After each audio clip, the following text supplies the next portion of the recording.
ko dégluwaat ci beneen discours boo xamante ne moom moo ko wax ba léegi ñi déglu ba xam kii wax ci jàmm c'est la personne la plus appropriée à en parler, oui ou non. Bismillah. L'islam sant leen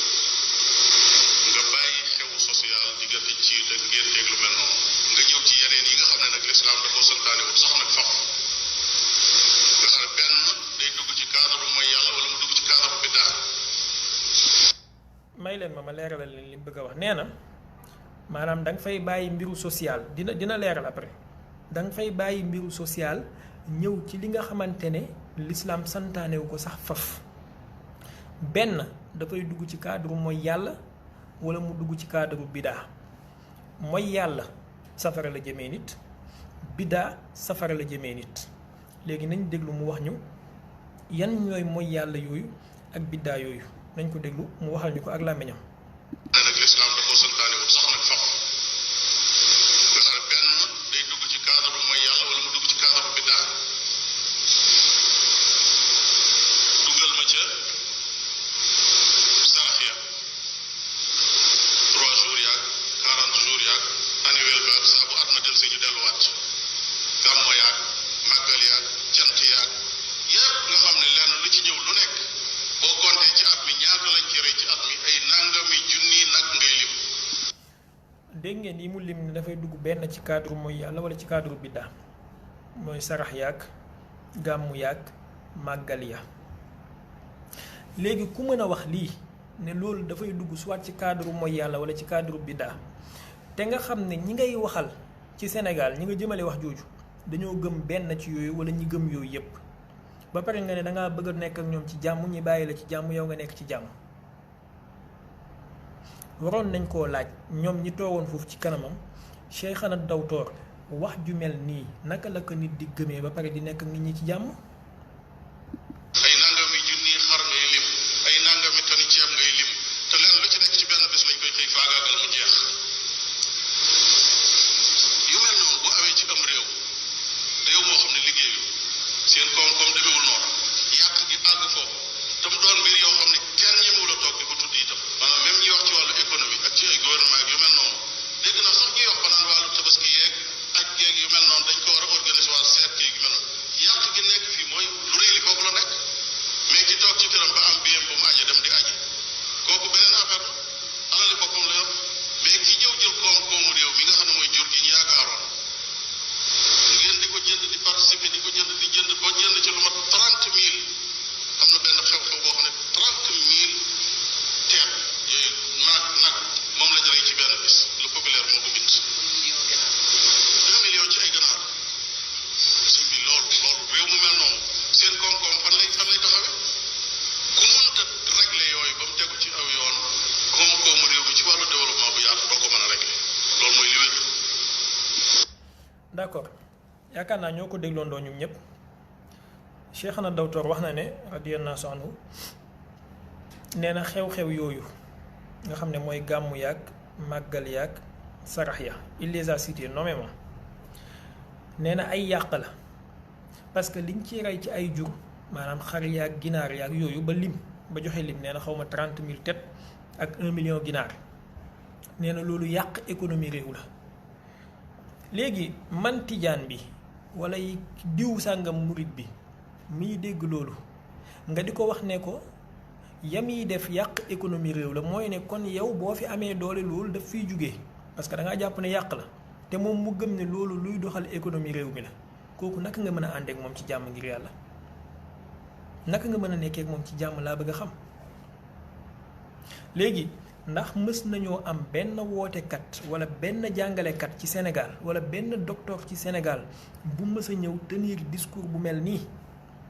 kon Ahmed Lo bu sénégalais yi jëflante ak moom lu wuuteeg nañuy jëflante ak yeneen boroom xam-xam yi moom moo ko yóbbee boppam moo tax yonent bi sallallahu alayhi wa alihi wa sallam doon wax ne albaadiu azlam ku njëkkee ku commencé moo tooñ parce que docteur yi fi mës a ñëw yépp jàngi ci àdduna bi yépp mësu ñoo ñëw di attaquer nit ñi façon bi ak yu gën a virulent yi yu gën a bon yi yow nga ñëw def ko ba pare ne nit ñi dañ la may jàmm olof yi dañuy wax ne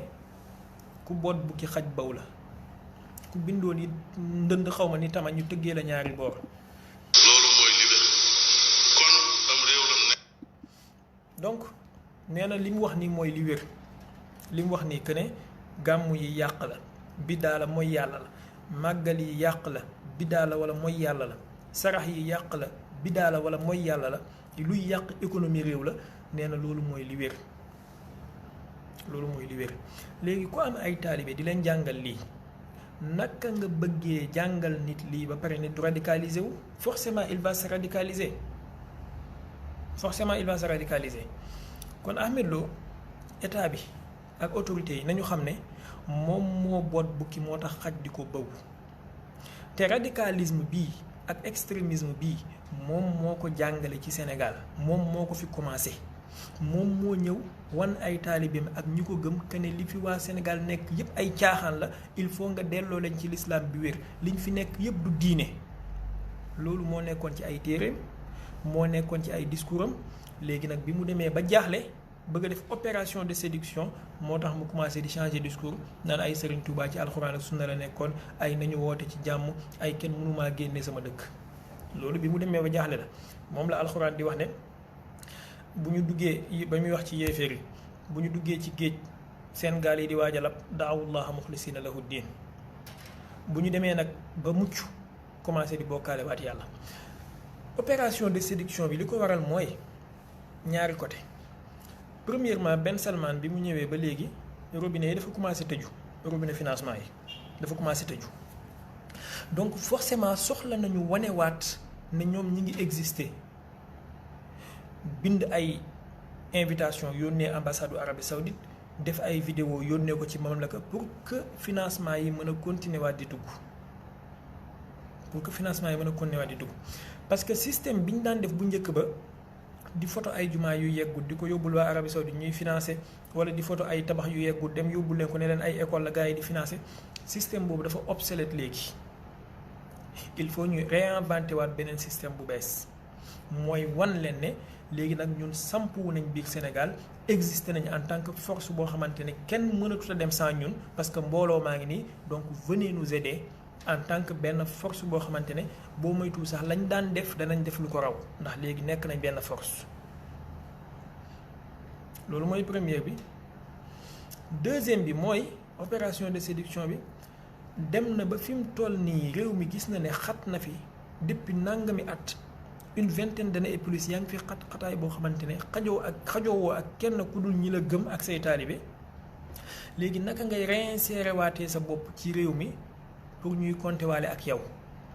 surtout que gis na ne ñi ko fi gën a déranger wala ñi ko fi daan gën a déranger jugee nañ fi mooy Sidy Lamine Niass ak Cheikh Tidiane Gueye ak ñu mel ni ñoom mu ne nag xaaral mu relancer waat boppam. ñetteel bi mooy dañu nekk ci benn mouvement politique maanaam benn situation politique bu xaw a mouvementé donc rapport de force yi dafay imposer wu njiit lu nekk wala kilifa diine gu nekk wala ku jiite mouvement bu nekk dafay jéem a wane dooleem wane mbooloom pour que bu ñuy tracté waale ñu tracté waale ko jege waale ko pour moom tamit mu mën a am sa part du gâteau moo tax il faut que moom tamit mu wan politiciens yi wan autorités yi ne leen kat man tamit am naa mbooloo te ci biir mbooloo moom ma am na ay député yu ci bokk am na ay mbër yu ci bokk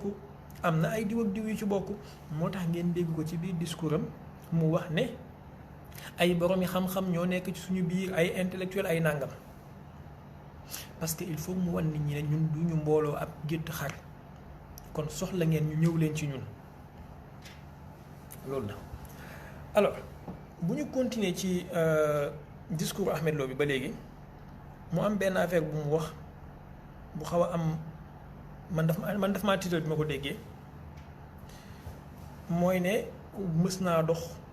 ba timis fekk ko ci yoon bi xaw ma ban julli la waxati mu dugg ci jumaa Tuubaa bi julli bi mu génnee mu dajeeg benn waaye mu ne ko ndeke yow da ngay julli fii mu ne ko waa gis nga li nga gis nangam ak nangam ay taalibeem ay mboccu mboraan commencé di ko ci saaga ci seen groupe WhatsApp beeg yooyu lu nekk yàq nañ ko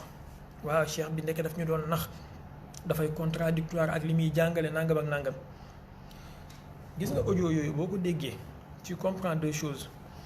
premièrement mooy ndeke yar nañu ay xale ci jàngal leen pas-pas bu bon ba xale yooyu gëm ko ñi yar leen ci bañ màgg ba pare ñoom tey ñu bëgg a rocceeku te olof yi dañuy wax ne ku yar sa kuy ba màgg bu yow lay njëkk a mbëkk. ñaareel bi mooy ñoom salafiste yi ni ñuy jàngalee seeni xale masalaay diine ji jàngale bu erroné la parce que boo dégloo explication yi ñu génn di joxe ginnaaw gi moo xam muy Mor Kébé ak ñeneen ñiy wax ñëpp ñoom Omar Diallo ak ñoom ñooñu da ngay xam ne ndekete am na lu baree bari lu ñu nëbbu xale yu ndaw yooyu te waxuñu leen ko woon te bu ñu leen ko waxoon konoon xale yi du ñu extrémiser wu fi ñu toll tey.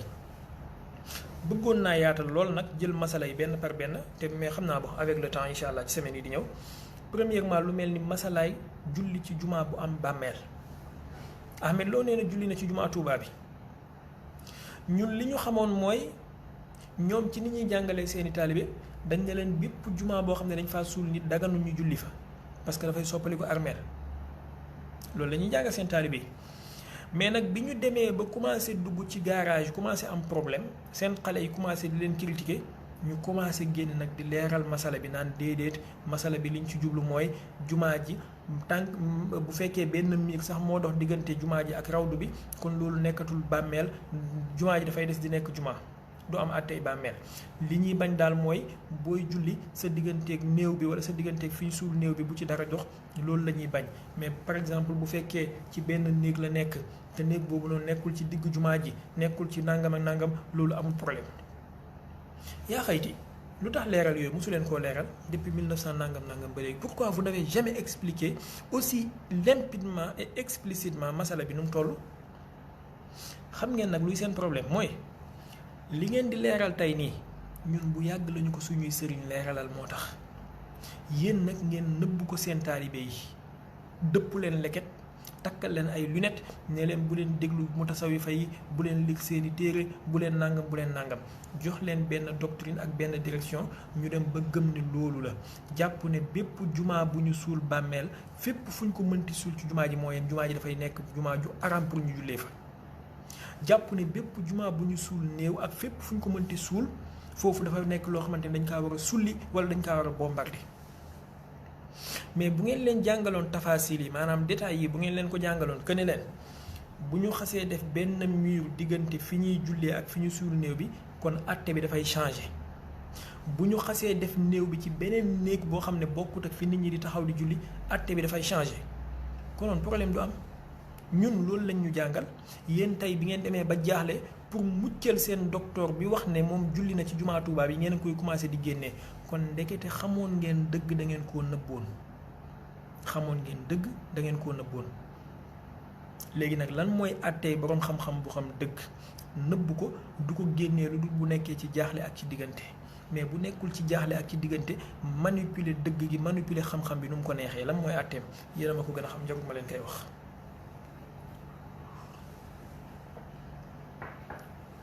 kon fi ñu suul Baye Niass nga xam ne dañ ko def ci benn place boo xamante ne ça n'a rien à voir ak fi nit ñi di jullee diggante bi sax am na espace bu yaatu bu ci dox boo xam ne foofu lay imaam bi sax di jaar buy julli ci foofu la benn buntu ci buntu jumaa ji nekk moom mu ngi ci côté bële jumaa jàng ci côté bee fi mu nekk noonu tamit ñu tabax ko ci biir fi ñu tabax noonu tamit ñu encercler waat ko lu tax du ngeen am honnêteté ngeen wax seen taalibe yi ne leen jumaa Medina Baye bi amul àtte armeel jumaa bu daganalu jullee la fa ñuy denc Baye ak fa ñuy jullee bokkul lu tax du ngeen koy wax seen taalibe ba tey ba ngeen jaaxlee ci ngeen koy soog a wax fi ñu denc sëñ Touba ci bërëbam ak ci jumaa ji ça n'a rien à voir jokkoowul place la boo xamante ne dañ ko encercler tabax ko jumaa ji nekk nii ñu tabax ko moom tamit mu nekk palaasu boppam lu tax mësu leen da wax seen taalibe yi ne leen jumaa Tuubaa bi dara nekku ci jumaa ju baax la ju dagana jullee la lu tax ngeen di leen di wax naan ay jumaa juñ suul néew la jumaa juñ suul armeel la lu tax fi ñu denc sëñ Babacar wala fi ñu denc Cheikh Sidi Hadji Malick nga xam ne dañ ko encercler nii nit ñi duñ jublu julli fa jumaa ji dafa nekkee nii nit ñi di jublu penku bi lu tax du ngeen di wax seen taalibe yi honnêtement intellectuellement honnête du ngeen leen di wax ne foofu amul àttee armeel jumaa ju baax a jullee la ba tey bi ngeen jaaxlee ci ngeen koy soog a génnee pourquoi cette malhonnêteté intellectuelle là et ku ko nar a génnee nar koo leeral ngeen ne dafay xeex sunna dafa bañ waa sunna yéen way ne waa sunna yoo xamante ne nëbb xam-xam ak réeral nit ñi kese ngeen fi nekkee ba fekk ngeen ne kenn du ko wax. C'est ça que je vous demande et je vous ai demandé depuis 2016 bu ngeen bëggee waxu xam-xam ñëw leen ñu teg masala yi ci table bi ñuy discuter ko vous allez voir soit de deux choses l'une soit ngeen dëppoo ak ñun ci li ñuy wax soit ngeen xam ne seen déggin moo réer yéen a juum waaye ñëw rek jël ay étiquettes yu rafet takkal seen bopp jël ay étiquettes yu bon takkal nit ñi yéen ay doomi yàlla yi sëti yahudi yi jarbaatu nasaraan yi ñeneen ñi ñooy doomi firawna yi jarbaatu haamaane yi sëtu namruda yi loolu fan ngeen ko teg. alhamdulilahi bi docteur waxee ne julli na ci jumaa Tuubaa bi parce que bu ko waxutoon ba bis penc du ngeen wax seen xale yi ne leen ndekete jumaa Tuubaa bi lu dagan a jullee la alhamdulilah. xam nga yàlla dafay borom xam-xam yi dañuy wax ne yàlla bu nammee def dara danay feeñal dëgg ci làmmiñu ci làmmiñu noonu wala xaqu ma shahida bil aada. kon nañ sant yàlla ci ba docteur waxee ne julli na ci jumaa Tuubaa bi parce que bu ko waxutoon konoon ba bis penc du ngeen mës a expliquer seen taalibe yi que ne julli ci jumaa boobu dagan na ndax jumaa ji ak armeel yi wala jumaa ji ak rawdu bi bokkul. tey jii bu docteur waxoon ne julli na ci jumaa Medina Baay bi da ngeen ñëwaat wax ne julli ci jumaa jooju dagan na masala bi nàngam ba dem wax ne kon ndekete jumaa ji du am àttee armeel. ñun loolu lañ soxla dee leen wax loolu bu ngeen doon wax loolu léegi tey ñu juboo ak yéen parce que ñun loolu la ñu xam te loolu la xam-xam jàngale boroom xam-xam yi bind yépp ci masalaay tabax jumaa ci armée suul néew ci fu ñuy jullee nii la ñu traité masala bi mooy ne tant que am na xaajis maanaam am na barrage wala barrière bu dox sa diggante fi ñu suul néew bi mënoo jox jumaa jooju àttey armeel mënoo koo jox àttey bàmmeel te mënoo am droit naan dafa xaraam ñu jullee fa tant que am na barrage bu fa dox rawatina nag ñu tabax fa ngan di mur rawatina nag mu nekk sax boo xam ne beneen bërëb la bu bokkul. et dégg naa Mor Kébé ci explication yi mu def muy dem ba wax ne masala bi dafay gën a yaatu ci bu fekkee néew bi moo fekk ci jumaa ji maanaam dañoo tabax jumaa ji ba pare ñëw suul fa néew bi wala bu fekkee dañoo njëkk a suul néew bi jumaa ji di yaatu wa dem fekk ji ko nangam ak nangam mais pourtant li ngeen di wax ne ñun xam nañ ko depuis des années ngeen foog ne suñu sëriñ yi ay jaahil lañ ngeen foog ne ñun seeni taalibe ay jaahil lañ ñun tamit mais dañ koo jàng xam ko maîtriser ko moo tax ñu mën a def li ñuy def. léegi nag gare à vous les jeunes qui écoutez les Ahmed Lo. Vous qui écoutez les Ahmed Lo, les Mor Kébé là, gare à vous. Ressaisissez-vous avant qu'il ne soit trop tard. Ressaisissez-vous. maanaam lañ leen doon wax ne réer la parce que waa tasawuf dañ koy def tey moom la ñuy ñëw di approuver ne dëgg la masala bi masala xam-xam la te waa tasawuf loolu li mu leen di war a wan yéen jeunes salafistes yi mooy ne ndeke waa tasawuf ñu am xam-xam lañ. balaa Ahmed Lo di juddu waa tasawuf jàng nañ ba goreel téere yi. te ba léegi Ahmed Lo man gëm naa ne comme ni ko Moustapha Sy la waxee mën naa jàngaat ci Sénégal 10 ans ba léegi am na ay téere yu mu soxla tëralu ba léegi am na fànn xam-xam yu mu soxla yokkute fii ci Sénégal te ñu ko mën a jàngal ñu ngi fi man xam naa fii ci Sénégal ñoo xam ne mën nañoo jàngal Ahmed Lo 10 ans te du ñu xool téere. arrêté leen seen arrogance bi tuuti bu ngeen wàccee ci kaw suuf rek am les pieds sur terre ñu juboo ak yéen loolu mooy premier masala bi ci masalaay tabax jumaa ci armeel. ñaareelu masala bi mooy masalaay wax ne dañuy dénoncer ñun dañuy dénoncer te duñu tudd tur dañuy doxinu alxuraan fee yi lay dénoncer mais pourtant bu fekkoon ci loolu kese ngeen yem wallahi duñu am ak yéen problème parce que loolu noonu man moom laay def samay morom moom la ñuy def samay sëriñ moom la ñuy def gis nangam ñu ne ñàngam jaaduwul nangam sëriñ bi jàngalewu ko nangam daganul mais yéen est-ce que loolu ngeen def yéen da ngeen di ñëw jël benn fait bu singulier ngeen englobé ko dajale nit ñëpp ak gëm-gëm yëpp ak tasawuf bi ñu bokk ak diine jañ bokk yëpp ngeen takk ñu génnee ñu ci lislaam dugal ñu ci beneen diine yéen loolu ngeen def moo tax ñu am ak yéen problème maanaam man bu ma gisee taalibe Baay bu def njuumte dama ko naan li nga def nii Baay jàngalewu ko lii bokkul ci doxalinu Baay mais du tax ma récuser faydu bi complètement ne faydu bi baaxul wala nangam du tax ma def loolu bu ma gisee taalibi tijaan bu def ab njuumte dama ko naan lii bokkul ak jàngalee Cheikhu Tijaan yow sa njuumte la singulièrement mais du tax ma takk tarixa tijaan ci mbuus sànni ko ci poubelle bi comme ni Ahmed Lo def.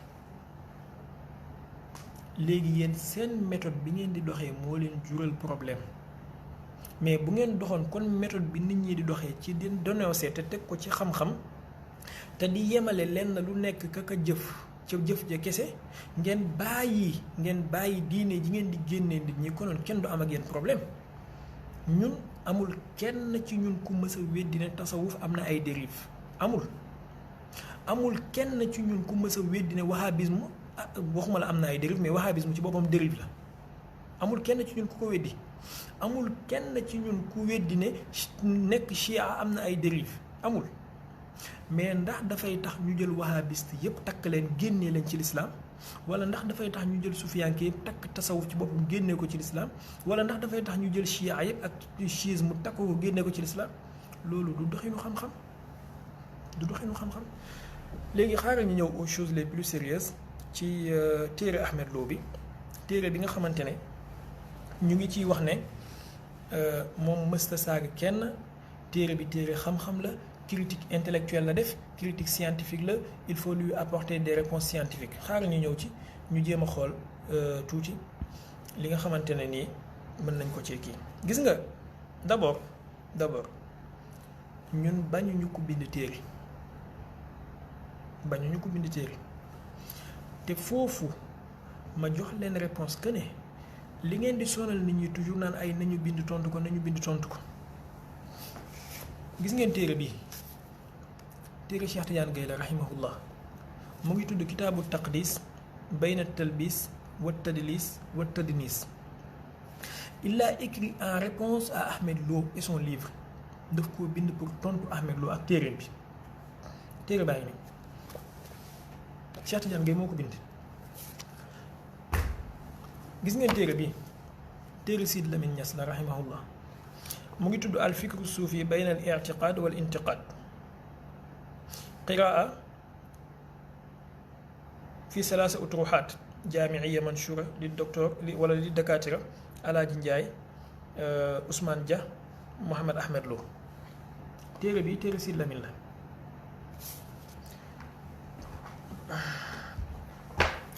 téere bi téere Cheikh Tidiane Gaye la moom tamit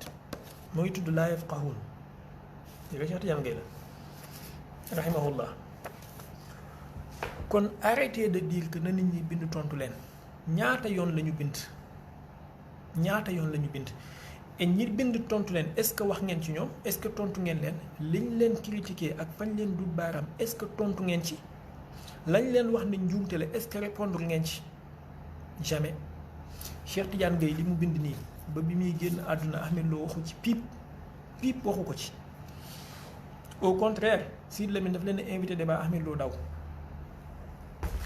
Sidy Lamine li mu bind nii ba bi muy génn àdduna Ahmed Lo waxu ci lu dul ay saaga bi mu ko bindee man walilahi alhamdu téere bi man la ko Sidy Lamine njëkk a may balaa mu koy publier man la ko njëkk a may bi mu ko bindee Ahmed Lo dafa bind benn risaala maftuha benn lettre ouverte lu nekk mu yàq ko ci Sidy Lamine lu ne bay wax naan ay Sidy amul xam-xam Sidy amul xamul tasawuf Sidy nangam lu nekk mu yàq ko ci. kon arrêtez de demander aux gens d'écrire pour vous répondre les gens ont écrit léegi li des mooy ngeen wax seen taalibe yi lu ñooñu bind comme ni ngeen leen di waxee li Ahmed Lo bind ñu xam bu ko defee ñu comparer jël leen téere Cheikh Tidiane Gaye bi ngeen jàngal ko seen taalibe ba xam gars yi duñ génn ci salafisme bi ngeen nekk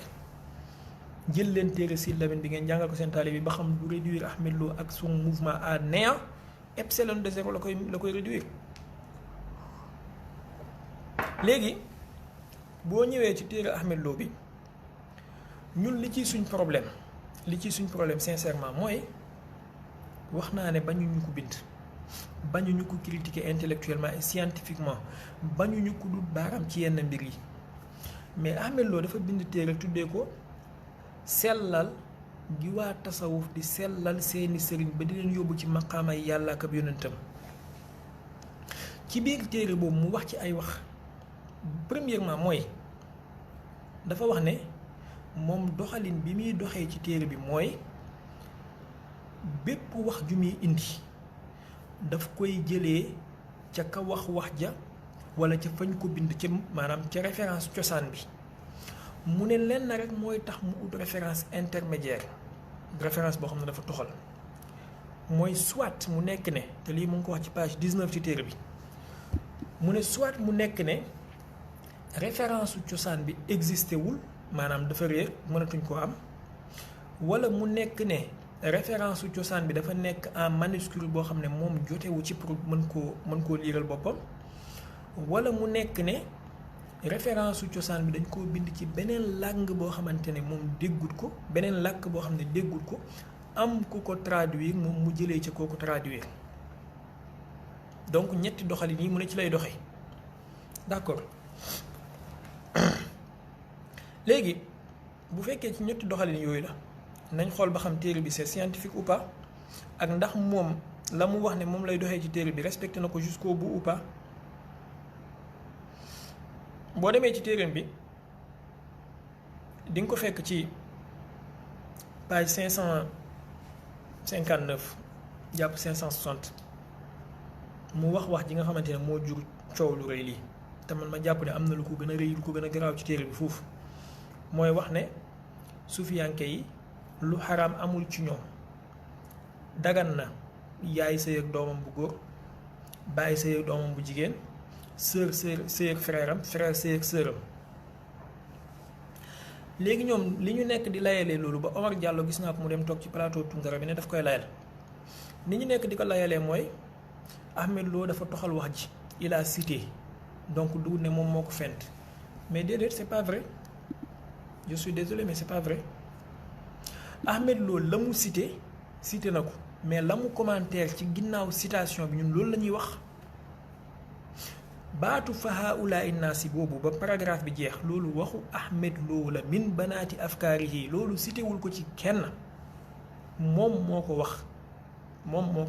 wax ne sufiyanke yi lu xaraam amul ci ñoom laysa indahum maa yusamma bil xalaali wal xaraam falal uxtu taxrumu ala axiha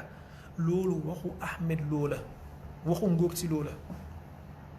loolu benn la il faut mu leer ci bopp nit ñi maa ngi gis Omar Diallo dem di ci jéem a nax Tunkara ba Tunkara naan ko waaw yow kay li nga wax ni dafa mel ni fullande moom nga ñëw taal fa lamp c'est faux man nag li ma naqadi mooy suñu doomi bàjjen yi duñ ñeme mukk nga boole leen plateau ak ku leen di indil réplique contradictoire jamais ñoom kenn ñooy ñëw monologue ba mu neex leen dem seen yoon bu leen Cheikh Tidiane bi tey oowee débat ñu bañ bu leen Sidy Lamine oowee débat ñu bañ beneen animateur bu leen provoqué débat contradictoire ñu bañ ñoom daal nañ ñëw ñoom kenn toog layam-layam yi ba mu neex leen tour nit ñi lëndëm dem seen yoon bu keneen ñëwee apporter leen la réplique ñu toog ci banc de touche yi naan waaw da ngeen ñoo waroon a invité te saa yi bu ñu leen invité ñu daw Mor Kébé Cheikh Tidiane bi tey invité na ko fi moom Moustapha Sylla ñu dem ba débat bi des 24 heures Mor Kébé daw ne dafay ne Atoumane lay yebal Atoumane moom tamit joxe ngànt loolu mooy première citation bi nga xamante ne gars yi ñi ngi nekk di ci coow te Ahmed Lo manque d'honnêteté intellectuelle bi nga fa def mooy ba muy cité wax ji daf ne Ibnu Taymiya moo ko wax Ibnu Taymiya mu joxe ñetti référence benn bi mooy Bughyatul Muqtad bu Ibnu Taymiya ñaareel bi mooy Majmuul Fatawa bu Ibnu Taymiya ñetteel bi itam téere Ibnu Taymiya la mooy al farqu bayna awliyaay rahman wa awliyaay sheytaan léegi fi problème bi nekk démarche scientifique bi ñu faussé mooy naka ngay ñëw ne yow da ngay wax ci aw nit mais booy jël seen wax yaa ngi koy jëlee ci seen noon bu avéré boo xam ne ñëpp xam nañ ne seen noon la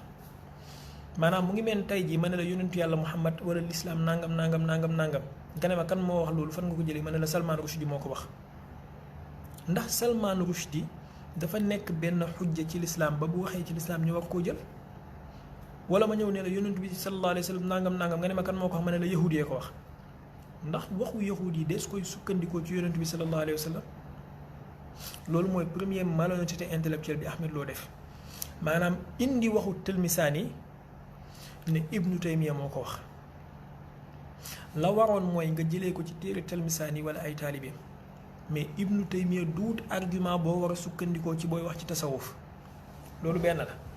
ñaareel bi mooy kan mooy Ibnu Taymiya parce que taalibe Ahmed Lo yi ñu ngi koy jéem a layal maa ngi dégg ñoom Omar Mbaye naan waa Ibnu Taymiya siqala boo xamante ne lu mu wax dees koo war a nangu maanaam Ibnu Taymiya bu waxee wax joo xamante ne moom kenn moo ko wax jooju moom ak weñ bii di naaw ñoo yem benn valeur u xam-xam wax ji am ko xaaral ma jox leen benn référence te nag ma défier ci bépp ibaadu bu may déglu bu la neexee nag ma saaga boo pare waaye balaa nga may saaga wala boo saaga ba pare nag ma dimbalee nga tontu ma bañu ma nga saaga waaye boo saaga ba pare na nga tontu dellu ci téere bi tudd minhaaju sunna bu Ibnu Taymiya baal ma nga dellu ci téere boobu ci volume 8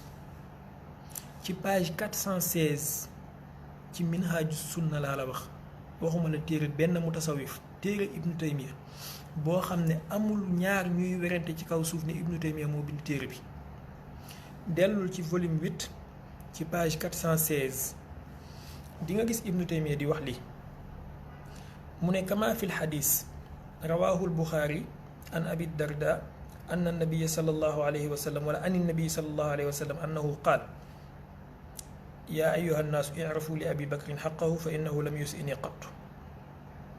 yaa ayuha nnaasu inni raadin an abi bakr an umara wa usmaan wa ali wa fulaan ci volume 8 la ko waxee ci page 416 mu ne comme ci xadis bi nga xamante ne Buxaari moo ko riwaaya jëlee ko ci Abu Darda mu ne yonent bi nee na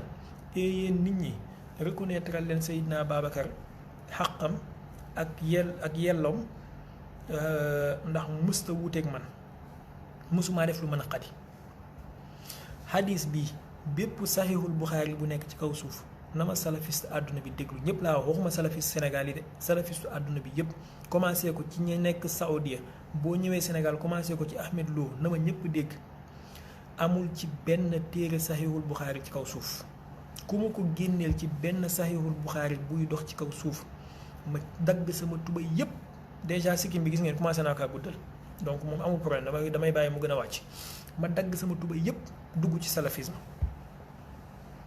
léegi ku mën a fenal maa ngi jéggalu ci kàddu ci baat bi ku mën a sosal yonentu bi ci xadis muy Ibnu Taymiya ku mën a sosal yonentu bi ba pare askan ko boroom xam-xam bu mel ni imaamul Buxaari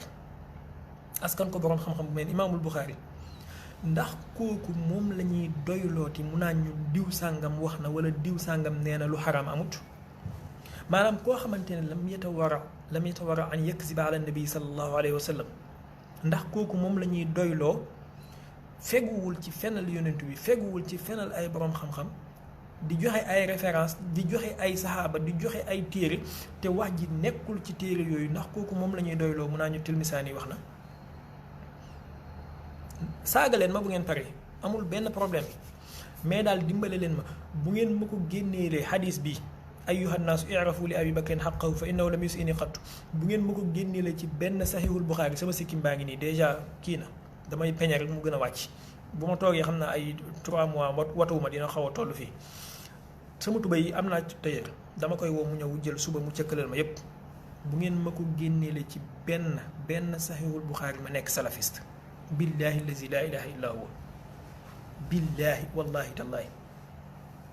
léegi seen sëriñ boo xamante ne amul maandu tey xam-xam ñemee sos xadis askan ko yonentu bi askan ko imaamul Buxaari askan ko Abu Darda kooku ngeen di ëlbatiku Ahmed Lo di bind ci téeréem naan wax na ne Tilmisaani moo wax nangam mais arrêtez un peu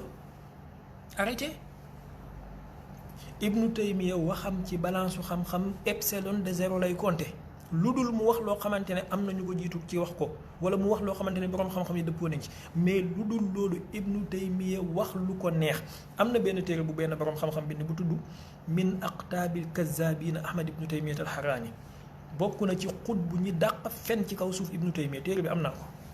mu ngi ci néeg bi dama koo fàtte mais konoon ma génne leen ko fi war nañ ko min aqtaabil kazzaabiina Ahmad Ibnu Taymiya mën ngeen koo télécharger ci Google ba ma juumul léegi leen téere boobu ngeen xool da ngeen ndax di ngeen ñemee ëlbatiku fii naan ñu Ibnu Taymiya waxkatu dëgg la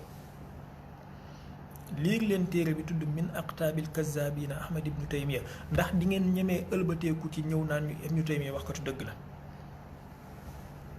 léegi Ahmed Lo bu ñëwee ci téereem ne moom démarche scientifique lay def ñëw tuumaal mutasawifa yi lu toll nii ñi ne ko kan moo ko wax mu ne Ibnu Taymiya ñetti mbir ñoo fa dajee. Premièrement mooy Ahmed Lo ku ñàkk maandute la ku mën a tooñ la. ñetteel bi mooy Ahmed Lo ku mal intentionné la parce que li muy def lépp ak la mu bind ci introduction téeram ne noonu lay doxee wuute na ak moom ñett yi ñoo fa dajee. léegi nag téere bi en arabe lañ ko bind te ñun jàng nañ arabe mën nañ koo lire Ahmed Lo bindul ay chinois Sénégal gi ñu ko gën a dégg arabe kese ñoo fi nekk ñu ko gën a xam langue yaaram ñoo fi nekk kon mënta bind arabe bu jaaxal waa Sénégal. kon toog fii di défier nit ñi naan saagaaw ma kenn naag yéeféerloo ma kenn c'est faux il faut qu'il arrête ce discours là wala bu fekkee ñeme na ñëw tànn plateau wu télé bu ko neex mu tànn ku ko neex ci taalibe tasawuf fi ñu toog ak moom génneel ko fi mu saagaa nit ñi loolu benn la. ñaareel bi mooy nañ dem ci li mu wax ci Cheikh Ibrahim Niass al-Kawlaxi parce que boo leen indilee wax ji buñ layamee ba sonn après at the end def naa dañ naan la waaw téere bi sax moom waxut ak sufiyanke réew mi ñi muy waxat mooy sufiyanke yu nekk ci yeneen dëkk. léegi am na ay gens yu naïf yoo xamante ne boo leen waxee loolu ñoom seen xol sedd na ah kon tuddoo sama sëriñ kon amul problème.